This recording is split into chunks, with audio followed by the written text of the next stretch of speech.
मेरा नाम है मुकेश सुतार और मैं लेके आया हूँ आपके लिए नंबर सिस्टम की नेक्स्ट क्लास। पिछली बार हमने क्लास कर ली है नंबर सिस्टम की और हमने बहुत अच्छे से पढ़ा है। ये नंबर सिस्टम बहुत से एग्जाम्स में आता है, हम जैसे एसएससी हो गया, बैंक, रेलवे आदि सभी एग्जाम्स में आते हैं, क्योंकि ये पूरी मैथ्स का कंपटीशन एग्जाम की मैथ्स का वो क्या बोलते हैं वो बेस पॉइंट है या जड़ है। इससे रिलेटेड भी कई चैप्टरों में क्वेश्चन होते हैं और ये एक ऐसी है, मतलब ऐसा चैप्टर है जिससे बहुत सारे क्वेश्चन उठ सकते हैं, मतलब बहुत सारे क्वेश्चन आ सकते हैं। सीजीएल में तो खूब क्वेश्चन आते हैं नंबर सिस्टम से, और ये इतना टफ भी नहीं है। मतलब अगर थोड़ा लंबा चैप्टर है, अगर समझना चाहो आप आराम से तो आराम से क्वेश्चन कर सकते हो। तो मैंने पिछली 2 क्लासों में आपको पढ़ाया है कि इकाई का अंक निकालना बताया था आपको, फिर डिविजिबिलिटी रूल बताया था कि भाजकता नियम, फिर शेषफल निकालना भी बताया था। अब आप इस क्लास में नेक्स्ट आगे से पढ़ेंगे। जुड़े रहिए मेरे चैनल MS स्टडी 01 के साथ और अपनी तैयारी को एक अच्छे लेवल पे ले जाइए। आज हम पढ़ेंगे, शायद हमने कल पिछली क्लास में किया था, ये शायद क्वेश्चन कर लिए थे हमने शायद। मैं आपको नेक्स्ट पढ़ाता हूँ दहाई का अंक। तो मैंने आपको इकाई का अंक निकालना तो बता दिया कि इकाई का अंक कैसे निकालते हैं, कोई संख्या का इकाई का अंक कैसे क्या होता है, लेकिन दहाई का अंक क्या होता है ये भी कोई क्वेश्चन है। अगर आपको बेसिक संख्या दी जाए, जैसे 526 दे दी, अब आपको पूछे इसका दहाई का अंक क्या है, तो आप बता दोगे ये इकाई का अंक है, ये दहाई का अंक है। लेकिन जब आपको संख्या होल्स में दी जाए या मल्टीप्लिकेशन में दी जाए, जैसे 526 इंटू 434 इंटू 372, ठीक है। अब पूछे आपको इसका दहाई का अंक बताओ, तो आप क्या इतनी बड़ी संख्या को गुणा करके थोड़ी बैठोगे, नहीं बैठ सकते। तो मैंने क्या बताया था, जब इकाई का अंक निकालते हैं तब तो क्या कर लेते हैं, सभी संख्याओं के इकाई का अंक ले लेते हैं और उसका जो आंसर आता है मल्टीप्लिकेशन का वही इकाई का अंक होता है। लेकिन दहाई का अंक निकालने के लिए आपको क्या करना पड़ेगा, आपको एक चीज़ का याद रखनी है, थर्ड पॉइंट है ये शायद, दहाई का अंक, दहाई का अंक। इसके लिए आपको क्या करना है कि आपको जिस भी बड़ी फॉर्म में संख्या दी जाए उसको 100 से अगर संख्या को 100 से भाग देने के बाद में जो हमारा आंसर आता है उसमें जो शेषफल बचता है वही संख्या का, उसमें जो दहाई का अंक होता है वही संख्या का दहाई का अंक होता है। तो क्या हुआ कि दहाई का अंक निकालने के लिए क्या करो, संख्या को 100 से भाग दे दो, डिवाइड बाई 100। उसके बाद जो शेषफल आएगा, जो शेषफल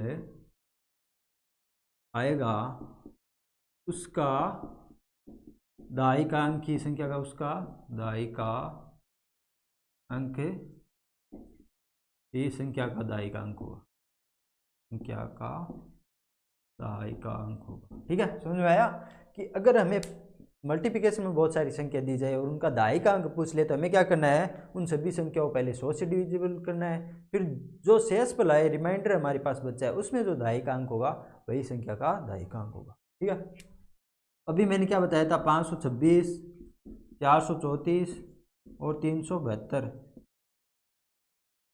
इसमें बताओ दहाई का अंक क्या है। हमने क्या किया, इसे 100 से गुणा किया, 100 से जब हमने भाग दिया तो यहाँ पे शेषफल कितना बच रहा है, यहाँ पे 26 आ रहा है, यहाँ पे कितना बच रहा है 34, यहाँ पे शेषफल कितना बच रहा है 72।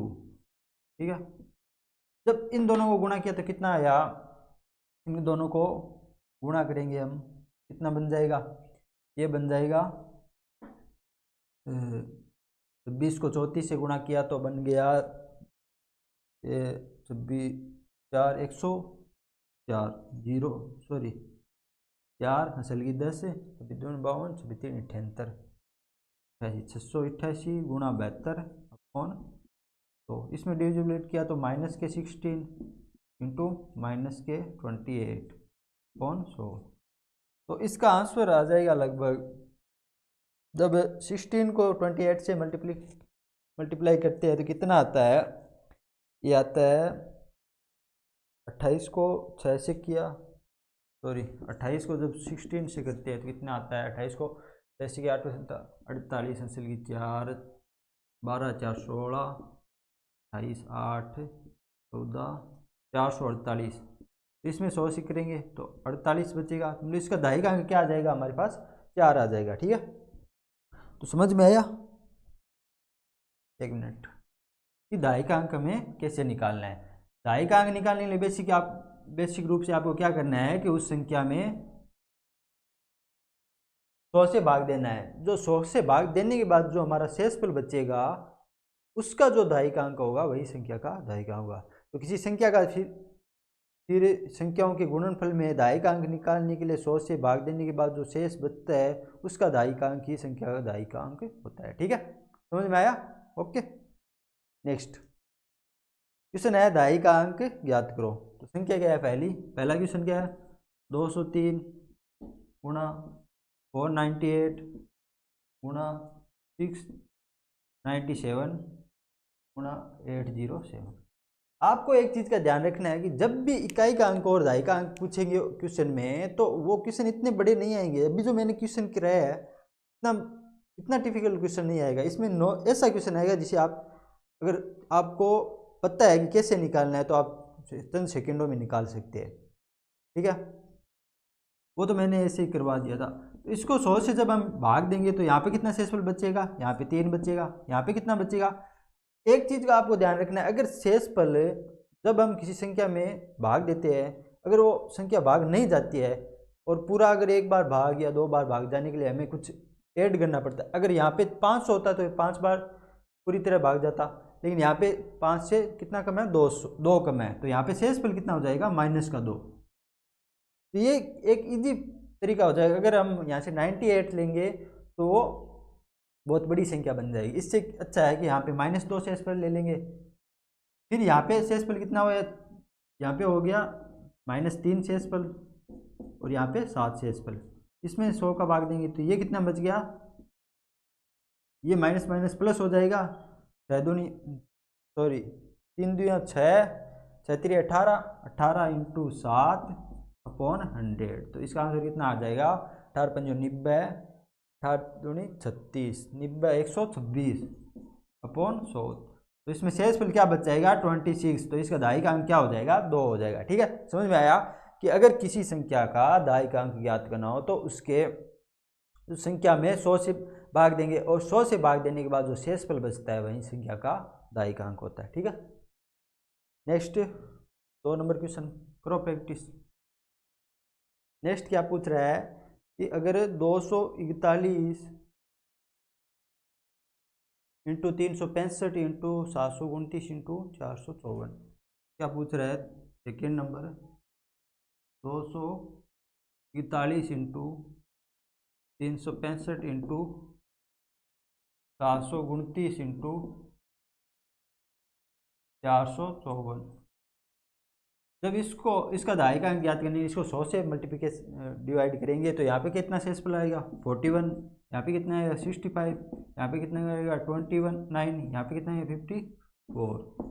ठीक है, इन दोनों को गुणा किया तो कितना बन रहा है, ये 65 बन रहा है और ये बन जाएगा 260। ठीक है, 5 6 2, ये बन गया 2665 गुणा, जब यहाँ पे गुणा किया तो कितना बन गया, ये बन गया 54 को 29 से किया तो 9 चौक 36 की 3, 45 3 48, यहाँ पे 54 दूनी 108। ठीक है, 6 16 5 1566, 1566। जब इसमें 100 का भाग दिया तो शेषफल यहाँ पे कितना 65, यहाँ पे 66। तो 65 × 66 कितना हो जाएगा, करो। जब 65 को 66 से किया मल्टीप्लिकेशन है, 0 आगे हासिल की 3 36, 390, 0 9 12 और 4, मतलब यहाँ पे कितना बन जाएगा 4290/100। तो इसका शेषफल कितना आ जाएगा 19। तो दहाई का अंक क्या हो जाएगा आपका 9। ठीक है, समझ में आया। तो आपको कुछ नहीं करना है, जब भी दहाई का अंक पूछे तो 100 से भाग दो और भाग देने के बाद जो शेष बचेगा उसका दहाई का अंक ही संख्या का दहाई का अंक होगा। ठीक है, नेक्स्ट क्वेश्चन प्रैक्टिस करो। हमें शेषफल निकालना है, क्या निकालना है, शेषफल, रिमाइंडर ज्ञात करना है शेषफल। इसमें पहला क्वेश्चन क्या कहता है, पहला कहता है कि 92 की पावर 92 की पावर कितनी है 467 को डिवाइड किया 13 थे। इसमें शेषफल क्या आएगा? तो मैंने आपको समझाया था कि जब भी हमें शेषफल निकालना हो तो क्या करना है, अंदर भाग दे देना है, और जो हमारे पास शेषफल बच रहा है, अगर पावर में से संख्या हो तो अगर शेषफल बच रहा है तो उसमें सीधा पावर लगा दो। इसको दो मेथड से करेंगे। पहला तो इसमें 13 का भाग अगर अंदर देंगे तो कितनी बार जाएगा, 13 छक्की 73, 13 सन्ती 91, 7 बार जाएगा और एक शेषफल बच जाएगा। तो ये कितना हो जाएगा 1/13। अब अगर एक की पावर यहाँ पे एक शेषफल रिमाइंडर से बच रहा है, अगर एक की पावर कितनी भी कर दो वो तो एक ही रहना है, तो यहाँ पे शेषफल कितना आ जाएगा, रिमाइंडर बराबर 1। ठीक है। सेकेंड मेथड क्या कहता है, फिर मैंने आपको बताया था कि अगर संख्याओं का बहुत बड़ी हो और उसका इकाई का अंक या शेषफल निकालना, तो इसमें क्या करें, हम 4 से घात में 4 से भाग देंगे। तो इसका मतलब अगर यहाँ पे शेषफल तो एक बच ही रहा है, ठीक है, या फिर आप लो इसको 92 रहने दो और यहाँ पे जब 4 से भाग दिया तो कितनी बार गया, एक बार गया, एक बार गया, बच्चे 2 27। इसकी पावर कितनी रह जाएगी -1, सॉरी यहाँ पे बच जाएगा 24, 3 रह जाएगी यहाँ पर पावर। जब इसको हम 92 बनेगा, इसको 13 से भाग करेंगे तो अलग अलग, तो यहाँ पे शेषफल कितना रहेगा 1, यहाँ पे 1 और यहाँ पे 1, शेषफल कितना रह जाएगा यहाँ पे रिमाइंडर 1। ठीक है, समझ में आया कि जब भी हमें शेषफल निकालना हो और घातांक के रूप में हो तो अंदर वाले में भाग देकर शेषफल निकालो और शेषफल पे घात लगा दो, या फिर क्या करना है अलग से घात में 4 का भाग देकर रिमाइंडर निकाल लो, फिर शेषफल निकाल लो। ठीक है। नेक्स्ट क्या कहता है आप पढ़ो। क्वेश्चन क्या कहता है कि 499 की पावर 346 है, उसमें 5 का भाग देंगे। तो यहाँ पे कितना रिमाइंडर, अभी मैंने क्या बताया था, अगर संख्या में रिमाइंडर के करीब जा रहा है और एक किसी छोटी संख्या, अगर संख्या से छोटी संख्या की कमी आ रही है तो रिमाइंडर कितना आ जाएगा, माइनस में आ जाएगा। तो यहाँ पे अगर 500 होता तो रिमाइंडर 0 आ जाता, लेकिन 500 से अधिक होता तो प्लस में रिमाइंडर बच जाता, लेकिन यहाँ पे 500 में एक कम है, तो या तो क्या होगा इसमें 495 तक पूरा भाग जाएगा और 4 रिमाइंडर बच जाएगा, 4 की पावर हो जाएगी 346/5, या फिर क्या होगा कि -1 में रिमाइंडर ले लो, उसकी पावर ले लो 346/5। तो इसको सोल्व करेंगे तो इसमें अगर घात को हम छोटी करेंगे, 4 से भाग देंगे तो 32, फिर 2 26, यानी 4 की पावर 2 बचेगी 5। और यहाँ पे क्या, अगर -1 में पावर अगर पॉजिटिव आ रही है तो वह प्लस में बन जाती है, अगर -1 में पावर नेगेटिव आ रही है तो माइनस में रहती है। तो यहाँ पे पावर पॉजिटिव है तो कितना बच जाएगा, 1 बन जाएगा फिर उसकी, तो यहाँ पे रिमाइंडर तो आ गया 1। ठीक है। यहाँ पे क्या हो रहा है कि 4 की पावर करेंगे 16 आएगा, उसमें 5 का भाग देंगे तो यहाँ पे भी रिमाइंडर आ जाएगा 1 हमारा। समझ में आया कि अगर पावर संख्या में हम भाग दे रहे हैं और संख्या का रिमाइंडर अगर नेगेटिव में आ रहा है तो नेगेटिव ले लो, अगर संख्या छोटी बन रही है हमें इजीली करने के लिए, ये मेथड ये कोई तरीका नहीं है, ये इजीली बनाने का सबसे बेस्ट तरीका है कि अगर आप पास में जा रहे हो, यहाँ पे अगर 5 होता तो पूर्णतः विभाजित होती है, लेकिन इसको सोल्व करने से इजी नहीं लग रहा क्या, आप अगर यहाँ पे 1 आता या +1 आता या -1 आता, ये तो इजी है ना। तो आप मेरे हिसाब से इस तरीके को फॉलो करो। ठीक है, समझ में आ जाएगा कि जब भी हम रिमाइंडर ज्ञात करें तो संख्या में भाग दें। अगर संख्या में रिमाइंडर नेगेटिव आने का क्या मतलब हुआ, अगर थोड़ी सी संख्या से छोटी है, मतलब यहाँ पे आप समझे कि अगर 5 का भाग यहाँ पे 500 होता तो कंप्लीट जाता, या 501 होता तो एक रिमाइंडर बच जाता, लेकिन यहाँ पे अगर एक की कमी है तो हम क्या करेंगे, रिमाइंडर को माइनस में ले लेंगे। ठीक है, जितनी कमी होगी रिमाइंडर को माइनस में ले लेंगे। ठीक है, समझ में आया। नेक्स्ट क्वेश्चन पढ़ो।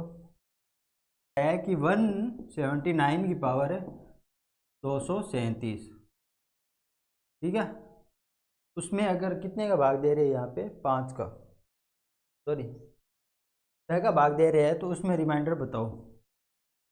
आप जब 179 में 6 का भाग देंगे तो कितना रिमाइंडर आएगा, यहाँ पे देख लो, 6 दूनी 12 बचे 5, यहाँ पे 59, तो 8 9 छंग 54 बच रहा है, मतलब 5 रिमाइंडर बच रहा है। या फिर 100 अगर यहाँ पे 80 होता तो चाहे कंप्लीट डिविजिबल होता, तो यहाँ पे अगर 1 की कमी आ रही है तो हम क्या करेंगे, रिमाइंडर को -1 में ले लेंगे। ठीक है, तो यहाँ पे रिमाइंडर बच जाएगा -1, उसकी पावर 237 है, यहाँ पे 6। अब यहाँ पे क्या हो रहा है कि रिमाइंडर की पावर है या घात और विषम संख्या यानी ओड है, तो यहाँ पे क्या होगा कि रिमाइंडर माइनस में रह जाएगा। अगर जब भी रिमाइंडर हमारे पास माइनस में आ रहा है तो उसको क्या करना है कि उसको उस संख्या से घटा देना है। तो यहाँ पे रिमाइंडर कितना बच जाएगा 5। ठीक है, समझ में आ गया कि जब भी रिमाइंडर अगर माइनस में आए तो उसको क्या करना है, जो जिस संख्या से हम डिविजिबल कर रहे हैं उससे घटा देना है। अगर प्लस में आए तो कुछ नहीं करना। फिर अगर सेकंड मेथड से करते तो यहाँ पर कितनी जाता 154 बार, तो यहाँ पे 5 आ रहा है, 5 की पावर कितनी आ जाएगी 237, डिविजिबल कितना है 6 से। तो अब अगर 237 को हम पावर में कन्वर्ट करेंगे तो कितनी बार जाएगा, यहाँ पे 4 से 20 पे 5 बार जाएगा, 3 बचेगा, 9 चौक 36, यहाँ पे पावर कितनी आ जाएगी 5 की पावर 1/6। तो यहाँ पे भी रिमाइंडर कितना आ जाएगा हमारे पास 5 आ जाएगा। ठीक है, समझ में आया कि जब भी अगर रिमाइंडर माइनस में आ जाए तो उसमें रिमाइंडर क्या है, जिस संख्या से हम भाग दे रहे हैं उससे घटा दो, और प्लस में आए तो कुछ नहीं करना। और आपको एक चीज़ नेक्स्ट क्या कह रहा है कि 71 की पावर है 469, 71 की पावर है 469 प्लस 85 की पावर 389, 80 पावर की 389, भाग कितने से दे रहे हैं 12 से, रिमाइंडर याद करो। तो इसमें क्या हम अलग अलग भाग दे देंगे, यहाँ पे देंगे अलग 469 कौन 12 प्लस इसका रिमाइंडर अलग आ जाएगा 389 कौन 12। तो जब हम इसमें भाग देंगे तो हमें पता है कि बेहतर होता तो कंप्लीट डिविजिबल होता, लेकिन यहाँ पे एक कम है तो एक की कमी आ रही है, तो रिमाइंडर कितना आ जाएगा -1, उसकी पावर आ जाएगी 469। यहाँ पे अगर 84 होता तो 7 बार 12 से कंप्लीट डिविजिबल होता, लेकिन यहाँ पे एक पॉजिटिव होता है, यहाँ पे एक प्लस में आ जाएगा, उसकी पावर आएगी 389। तो जब हम माइनस में है हमारे पास और पावर जब हम इसको 269 है 469 है तो ओड नंबर है, तो यहाँ पे रिमाइंडर कितना हो जाएगा -1 प्लस यहाँ पे रिमाइंडर कितना है पॉजिटिव है और उसकी पावर भी पॉजिटिव है, तो यहाँ पे +1 बचेगा। तो एक रिमाइंडर नेगेटिव है एक प्लस पॉजिटिव है, तो रिमाइंडर कितना आ जाएगा 0। मतलब यहाँ पे संख्या 12 से कंप्लीट डिविजिबल है। जब इस संख्या को आप सोल्व करोगे और उससे 12 का भाग दोगे तो ये पूर्णतः भाज्य होगी। ठीक है, समझ में आया कि जब भी हमें रिमाइंडर अगर नेगेटिव आ रहा है तो संख्या से घटा देना चाहिए, अगर पॉजिटिव आ रहा है तो संख्या से जोड़ देना चाहिए। आपको ध्यान रखना है कि जब भी आप ऐसा क्वेश्चन करो तो आप इस तरीके को ज़रूर फॉलो करना, एक तो इजी होगा और आंसर जल्दी आएगा। अदरवाइज जिस तरीके बेसिक फॉर्म है उस पे लेके चलोगे तो बहुत टाइम भी लग जाएगा। नेक्स्ट क्वेश्चन करो आप। नेक्स्ट क्वेश्चन क्या कहता है, शेष पर रिमाइंडर ज्ञात करना है 2 की पावर 68 डिविजिबल बाई 7, 2 की पावर 68 डिविजिबल बाई 7, तो यहाँ पे शेषफल ज्ञात करना है। ठीक है, तो अब हम यहाँ पे देख रहे हैं कि 2 की पावर 7, 2 में जब 7 का भाग देते हैं तो नहीं जाता है, 2 रिमाइंडर ही बचता है, यहाँ पे रिमाइंडर 2 यार है। तो अगर हम 2 रिमाइंडर को लेके 60 पावर करेंगे तो ये बहुत लंबा जाएगा। अब हम क्या करेंगे, इसको एक बेसिक मेथड से ऐसे देख लेते हैं कि यहाँ पे अगर 2 की पावर को हम यहाँ से लेके अगर 2 को इस रूप में बना ले कि वह 7 से पूर्णतः भाज्य होगा। अगर हम यहाँ पे देखते हैं अगर 2 की पावर 3 होती तो ये 8 बन जाता, और 8 में 7 का भाग देंगे तो रिमाइंडर 1 आ जाता। तो हम 2 की पावर 3 बना सकते हैं कैसे, यहाँ पे मान लो हमने 2 की पावर 3 ले ली, फिर हमारे पास 2 की पावर कितनी बच जाएगी, जब हम इसमें 2 की पावर 3 लेंगे तो जब आपको देखना है कि 68 में कि 3 बार कितनी टाइम्स जाता है ये, कितनी टाइम जाता है 3 बार 2 टाइम जाता है, तो आ जाएगा 0। फिर 8 लेगा आप 2 टाइम जाता है 22, बच्चे कितने 2। तो यहाँ पे अगर 22 बार तो पूर्णता होगी विभाजित, और इसको हम क्या लिख सकते हैं 2 की पावर 2। ठीक है,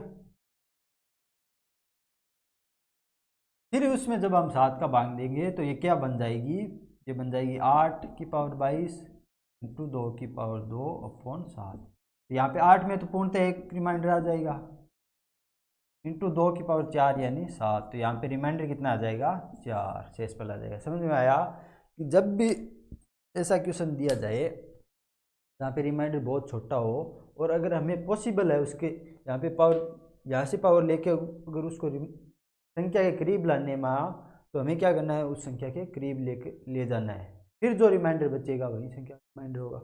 तो यहाँ पे हमने जब पावर को 3 से अलग किया तो यहाँ पे 8 बन रहा है और 8 7 से डिविजिबल है और एक शेषफल बच रहा है, तो हमने क्या किया, 8 ले ली, 3 यहाँ पे ले ली पावर। जब हम इसमें से 3 पावर घटा देते हैं तो यहाँ पे पावर 22 बार तो कंप्लीट रहती है और 2 बार अलग रहती है। ठीक है, क्योंकि यहाँ पे अगर हम बाहर निकालेंगे तो कितना बन जाएगा, पावर अपने आप में क्या होती है, जब a की पावर m की पावर n हो तो इसको बाहर निकालेंगे क्या बनेगा, a की पावर mn। ठीक है, तो जब इसको बाहर निकालेंगे तो 22 3 66 हो जाएगा, प्लस ये 2 पावर ये पे 68 हो जाएगा ना। तो आ गया, तो ऐसे बना के आपको क्वेश्चन करना। क्या पूछ रहा है, 3 की पावर 73 में 7 का भाग, 3 की पावर 77 डिविजिबल बाई 7। तो अब हमें देखना है कि 3 की पावर कितनी ले कि वो जो संख्या बने वो 7 से विभाजित हो या आसपास में विभाजित हो। तो हम देखा कि 3 की पावर 2 लेंगे तो 9 बनेगा, 2 रिमाइंडर शेष बच जाएगा। 3 की पावर 3 लेंगे तो कितना बनेगा, 27 बचेगा।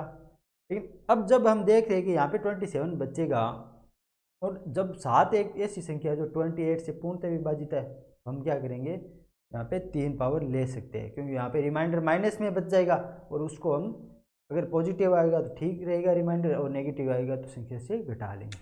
तो जब हमने यहाँ पे देखा कि 3 की पावर हम अंदर में 3 ले लेते हैं तो बाहर कितनी बच जाएगी, बाहर बच जाएगी, जब 77 को 3 से भाग दिया तो यहाँ पे कितनी बार गया, 2 बार गया, 6 आया, बच्चा 1 17, यहाँ पे कितनी गया, 5 बार गया 15, यहाँ पे 2 रिमाइंडर। तो यहाँ पे पावर कितनी हो जाएगी, ये हो जाएगी 25 इंटू 3 की पावर 2।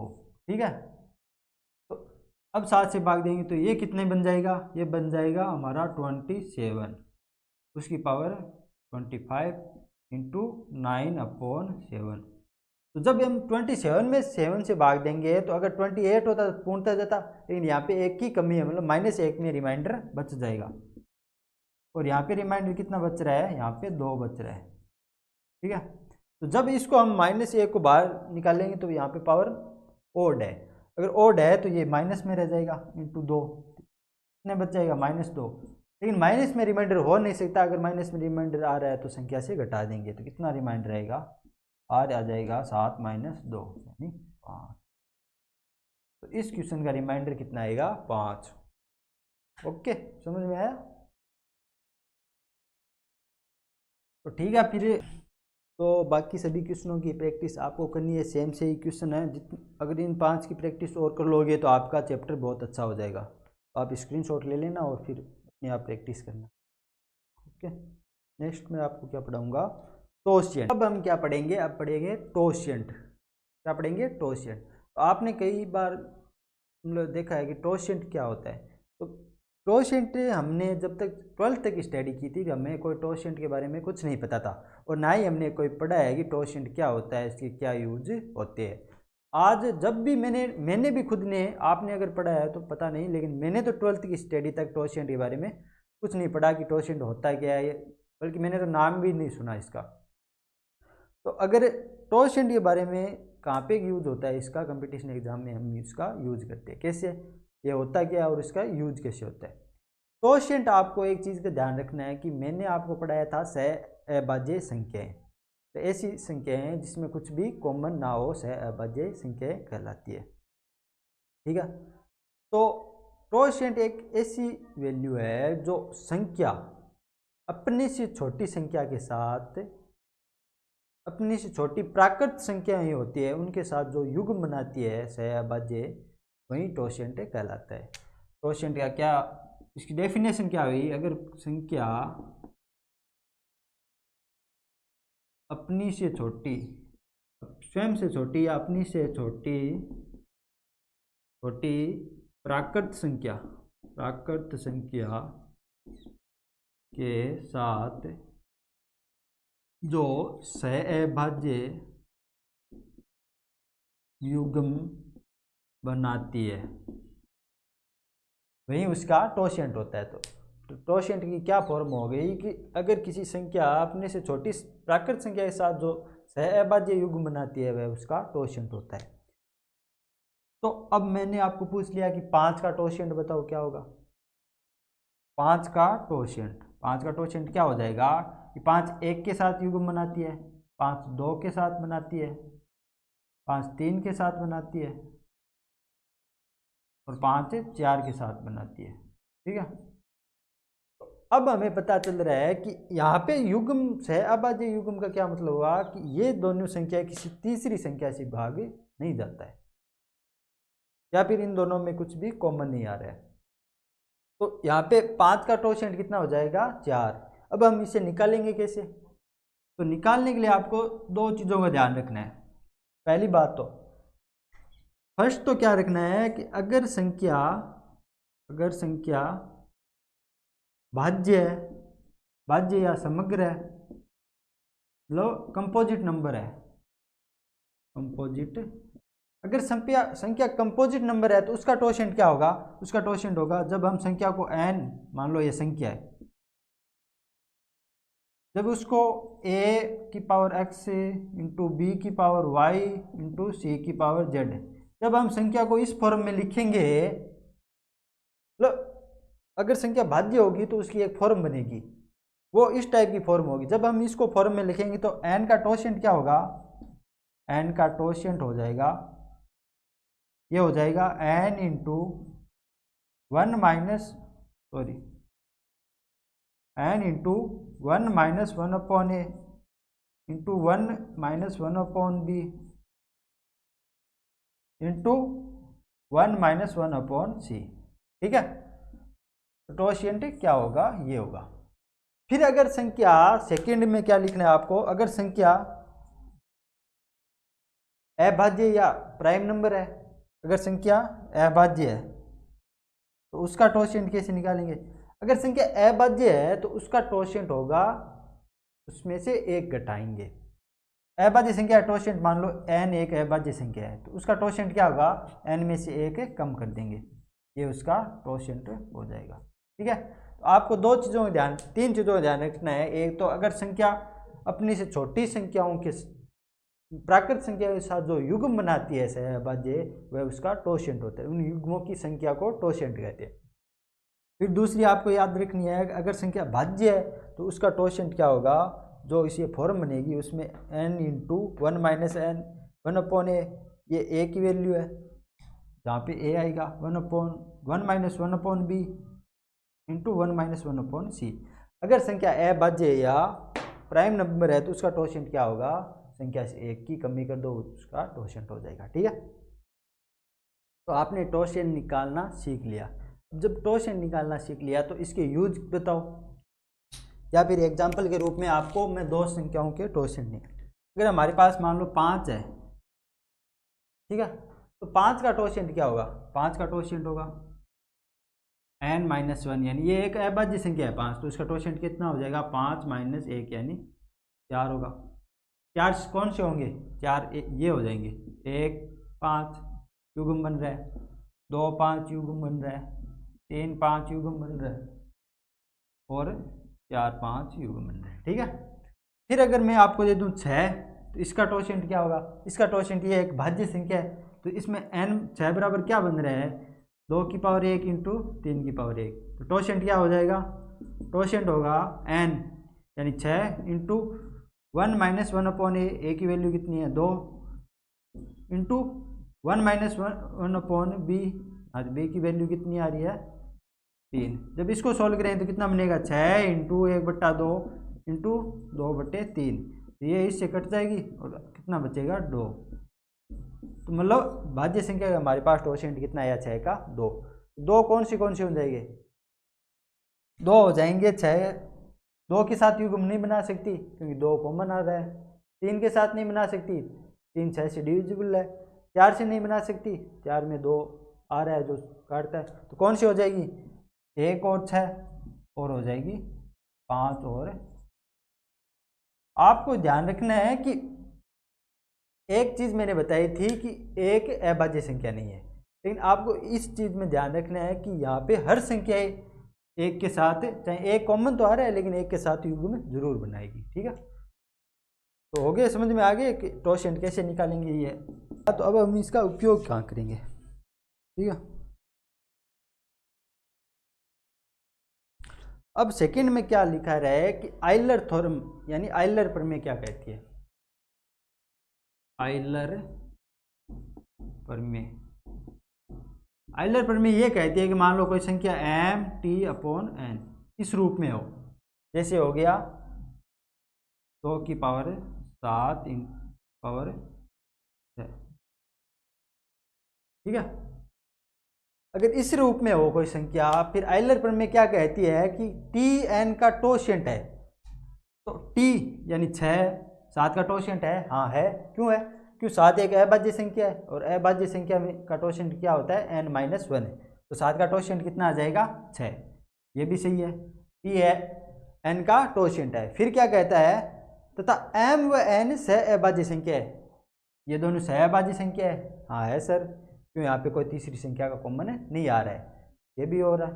तो आइलर प्रमेय क्या कहती है कि अगर संख्या इस फॉर्म में हो जहाँ पे m व n सहअभाज्य संख्या हो और टी एन का टोशेंट हो, तो संख्या में रिमाइंडर 1 आएगा। हम यहाँ पे शेषफल यहाँ पे हमेशा क्या होगा, यहाँ पे शेषफल हमेशा 1 होगा। तो आपको क्या याद रखना है कि अगर m व n सहअभाज्य है, टी एन का कोशिएंट है, अगर m व n सहअभाज्य संख्या है, टी एन का टोशिएंट है, तो इसमें आपको याद रखना है कि जब इसका शेषफल निकालेंगे तो रिमाइंडर हमेशा 1 आएगा, ये आपको याद रखना है। बहुत इंपॉर्टेंट चीज़ है कि जब भी ऐसी संख्याएं हो जिसमें m व n सहअभाज्य हो और टी एन का टोशिएंट हो, तो उसका रिमाइंडर 1 आएगा। तो टोशिएंट का यूज इस प्रकार होगा दोस्तों, एक तो पहला सीधा आइलर थ्योरम के हिसाब से हो जाएगा कि जब भी संख्या इस रूप में हो तो उसका टोशिएंट 1, तो यहाँ पे टोशिएंट निकालने की जरूरत ही नहीं है, आपको सीधा क्लिक कर देना है कहाँ इसका टोशिएंट 1 होगा। अब 1 होगा कैसे ये बताओ। मैंने अब क्या पढ़ाया था कि 2 में तो 7 का भाग जा नहीं सकता, लेकिन 8 होता है अगर 2 की जगह तो 7 का भाग जाता। तो यहाँ पे कितना बना सकते हैं, 8 2 की पावर 3, 3 में अगर यहाँ पे 2 की पावर 3 कॉमन लेंगे तो बाहर पावर कितनी बचेगी, 6 में 3 का भाग देंगे तो 2 बार पूर्णतः जाएगा, तो यहाँ पे 2 बन जाएगी, फिर 7, तो यहाँ पे अंदर 8 बन रहा है। जब 8 को हम 7 से डिविजन करेंगे तो एक शेषफल बचेगा, 1 की पावर 2, शेषफल अगर 1 है उसकी कितनी भी पावर ले लो शेषफल 1 या नहीं, तो यहाँ पे शेषफल आ गया ना 1। समझ में आया कि जब भी हमें संख्या इस फॉर्म में दी जाए तो हमें क्या करना है, चेक कर लेना कि m और n सहअभाज्य है, फिर चेक करना है कि क्या टी एन का टोशिएंट है।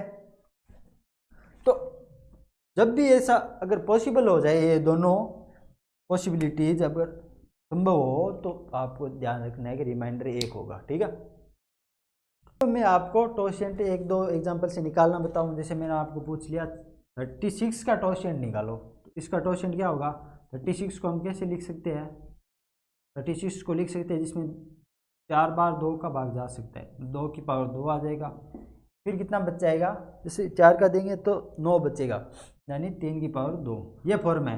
तो इसका टोशिएंट क्या हो जाएगा, 36 इंटू 1 माइनस 1/2 इंटू 1 माइनस 1/3। ठीक है, तो 36 इंटू 1/2 इंटू 1/3, ये कितना आ जाएगा, ऐसे काटेंगे तो 6, मतलब 36 का टोशिएंट कितना आएगा, 6 आएगा। समझ में आया।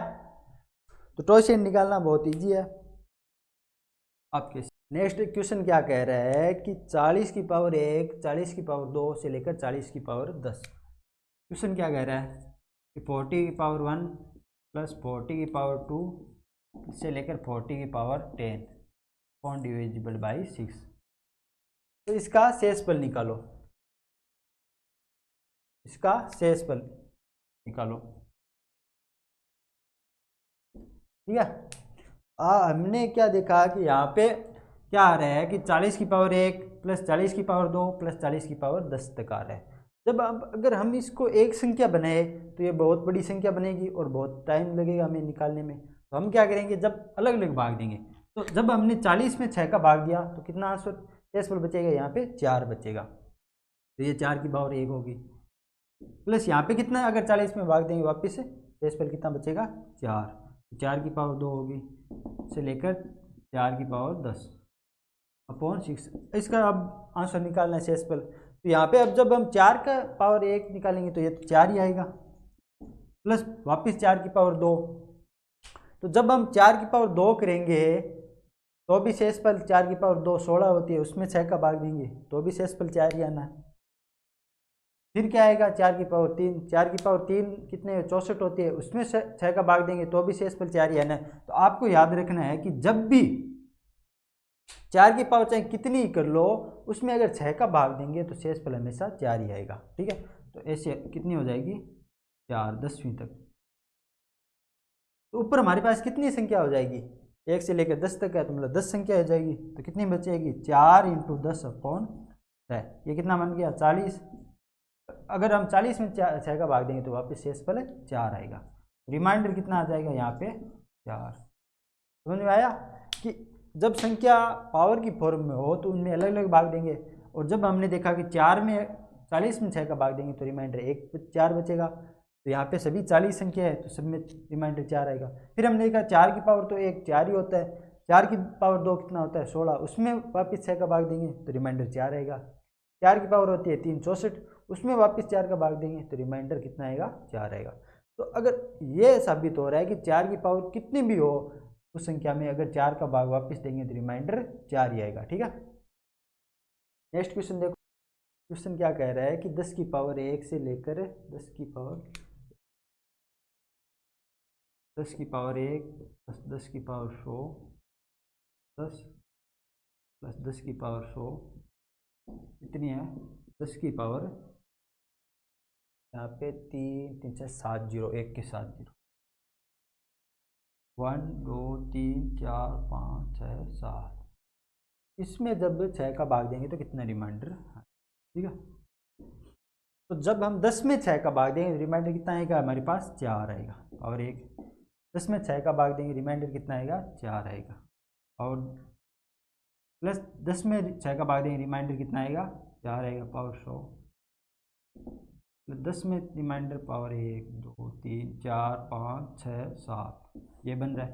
तो अभी मैंने जो क्वेश्चन कराया तो वो सेम इसी फॉर्म का था कि 4 में भाग देंगे रिमाइंडर 4 ही आएगा, वापिस 4 की पावर कितनी कर लो चाहे रिमाइंडर 4 ही आएगा। तो यहाँ पे कितने नंबर्स हो गए, कितनी संख्या होगी हमारे पास 1 2 3 4। तो हम देख रहे हैं कि पहली संख्या के साथ 0 नहीं आ रहा है, दूसरी में 1 0 आ रहा है, तीसरी में 2 0 आ रहा है, प्लस जितने 0 आ रहे हैं उसमें 1 जोड़ेंगे उतनी संख्या बनेगी। तो यहाँ पे कितने 0 1 2 3 4 5 6 7 7 0 आ रहा है, मतलब ये 8वीं संख्या है। तो टोटल संख्या कितनी होगी यहाँ पे 8 होगी अपॉन 6। कितना बचेगा यहाँ पे 8 चौक 32, रिमाइंडर कितना आ गया यहाँ पे r बराबर 2। समझ में आया कि 10 में जब 1 का भाग 10 में 6 का भाग देगी तो रिमाइंडर 4 आएगा। तो यहाँ पे सारी संख्या 10 की फॉर्म में, रिमाइंडर 4 ही आएगा। लेकिन हमने अभी क्या देखा था कि 4 की पावर n में आपको याद रखना है कि 4 की पावर n में रिमाइंडर r बराबर 4 ऑलवेज। आपको इस चीज़ का ध्यान रखना है कि जब भी हमें 4 की पावर कितनी हो n हो कितनी भी हो, अगर उसमें 6 का भाग देंगे तो रिमाइंडर हमेशा 4 ही आएगा। ठीक है, तो यहाँ पे रिमाइंडर 4 4 आ गया। फिर हम देख रहे हैं कि संख्या कितनी है, तो हमने देखा कि पहली संख्या में 0 नहीं है, दूसरी में 1 0 है, तीसरी में 2 0 है। तो यहाँ पे कितने 0 है, यहाँ पे इस लास्ट संख्या में 7 0 है, मतलब ये संख्या कौन सी होगी 8वीं संख्या होगी, मतलब इस यहाँ पे पूरी टोटल 8 नंबर है। तो 8 1 का रिमाइंडर 4 है तो 8 होगा कितना हो गया 32, 32 में 6 का भाग देंगे रिमाइंडर कितना आ जाएगा 2। ठीक है, समझ में आया। नेक्स्ट क्वेश्चन क्या कह रहा है कि फैक्टोरियल 1 से लेकर फैक्टोरियल 100, 3 नंबर क्वेश्चन क्या कह रहा है factorial 1 plus factorial 2 plus factorial 3 से लेकर फैक्टोरियल 100, इसकी वैल्यू में जब 6 का भाग देंगे तो रिमाइंडर कितना आएगा। ठीक है, तो जब हम फैक्टोरियल की वैल्यू को निकालेंगे बाहर तो क्या बनेगा, फैक्टोरियल 1 का मान 1 होता है, फैक्टोरियल 2 का मान 2 होता है, फैक्टोरियल 3 का मान कितना होता है 6 होता है, हमने पढ़ा हुआ है। फैक्टोरियल 4 का मान कितना होता है 24, ठीक है। फैक्टोरियल 5 का मान कितना होता है 120, फैक्टोरियल 6 का मान कितना होता है 720, ठीक है। तो जब हमने देखा कि फैक्टोरियल में क्या होता है, संख्याएं वापस रिपीट होती है गुणन के रूप में, तो हमने देखा जब 6 के बाद में हर संख्या में 6 का गुणज होगा, तो जब 6 के से बड़ी संख्याएं लिखेंगे उसको जब 1 2 3 4 5 6 इसे गुणा में लिखेंगे तो हर संख्या में 6 आएगा, और हर संख्या के गुणा में 6 आएगा तो उसका डेसिमल बचेगा ही नहीं, क्योंकि वो सारी संख्याएं 6 से डिविजिबल होगी। तो हमें यहाँ पे कितनी लेनी है संख्याएं, 5 तक की लेनी है, 5 फैक्टोरियल तक की लेनी है, बाकी आगे संख्या में हर संख्या में रिमाइंडर 0 आएगा। जब इन सभी को 6 से डिविजिबल करेंगे तो कितना रिमाइंडर आएगा, 1 2 3 3 6 9 बच गए, यहाँ पे 24, यहाँ पे जब 120 में 6 का भाग देंगे तो यहाँ पे रिमाइंडर कितना आएगा 0 आएगा। क्यों आएगा, क्योंकि 120 में 2 और 3 के गुणनखंड आ रहे हैं जो मिलकर क्या बन रहा है 6, ये 0 आ गया। 720 में वापस 6 का भाग देंगे तो ये भी रिमाइंडर 0 आएगा। फिर हमने क्या देखा, 9 और 24 कितने बन गए हमारे 33, ठीक है। उसमें 6 का भाग देंगे तो यहाँ पे रिमाइंडर आ जाएगा 3, तो आर की वैल्यू रिमाइंडर यहाँ पे कितना आ रहा है, इस पूरी नंबर का 3 आ रहा है। समझ में आया कि फैक्टोरियल 1 की वैल्यू 1 होती है, फैक्टोरियल 2 की वैल्यू 2 होती है, और फैक्टोरियल 3 की वैल्यू 6 होती है, 4 की 24 होती है, और 5 की 120 होती है, 6 की 720 होती है। लेकिन 6 के बाद हर फैक्टोरियल में गुणा के रूप में 6 आएगा, जिससे रिमाइंडर 0 आ जाएगा सभी का, तो इन सभी का रिमाइंडर क्या आ जाएगा फिर 3 आएगा। नेक्स्ट क्वेश्चन करो। तो बाकी सभी नेक्स्ट क्लास में पढ़ेंगे, और ये मैं नेक्स्ट क्लास में कराऊंगा जब भी वो एक क्वेरी है छोटी मोटी वो पढ़ा के उसके बाद समझ में आएगा, ठीक है। Okay, tata bye bye. ठीक है, चैनल को लाइक सब्सक्राइब एंड शेयर कीजिए अपने दोस्तों भाइयों के साथ, और जुड़े रहिए मेरे चैनल के साथ।